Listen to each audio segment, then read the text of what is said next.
The global oil market is reeling from an unprecedented supply shock, with more than $50 billion worth of crude effectively erased since the Iran conflict began roughly 50 days ago. According to the analysts and estimates, over 500 million barrels of crude and condensate have been removed from the global supply, marking what experts are calling the largest energy disruption in the modern history. And this sudden shortfall has sent ripples across industries, economies, and geopolitical strategies worldwide. In order to understand the scale of the loss, analysts have drawn stark comparisons. The missing oil is equivalent to eliminating global aviation demand for nearly 10 weeks, halting all the road transport across the world for 11 days, or cutting off oil supplies to the entire global economy for 5 days. It also matches nearly a full month of oil consumption in the United States of America and exceeds a month's demand across Europe.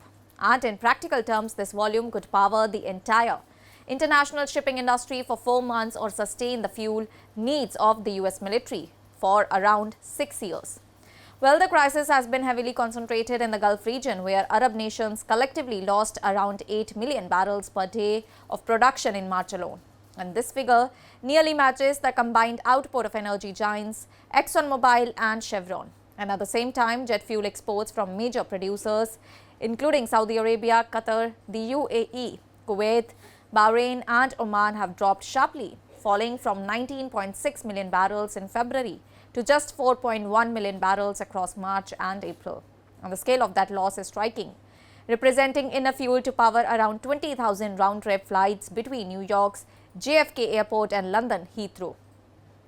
Despite the seriousness of the disruption, there are cautious signs of stabilization. Iranian Foreign Minister Abbas Araghchi has stated that the Strait of Hormuz remains open following a ceasefire agreement in Lebanon. Meanwhile, US President Donald Trump has expressed optimism that a broader agreement to end the conflict could be reached soon, although no definitive timeline has been provided. Even so, analysts question that recovery will not be immediate. Global crude inventories have already declined by around 45 million barrels in April alone, while production outages have remained near 12 million barrels per day since late March. Heavier crude fields in countries like Kuwait and Iraq are expected to take 4 to 5 months to return to the normal operations, suggesting that supply constraints may persist through the summer. More concerning is the long-term damage to energy infrastructure. Key facilities, including Qatar's Ras Laffan liquefied natural gas complex, have sustained impacts that could take years to fully repair.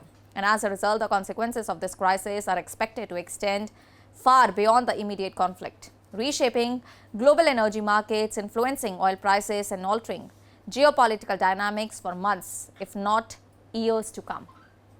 That's all for now. Stay tuned to the Savera for more updates. Do like, comment, and subscribe to the channel.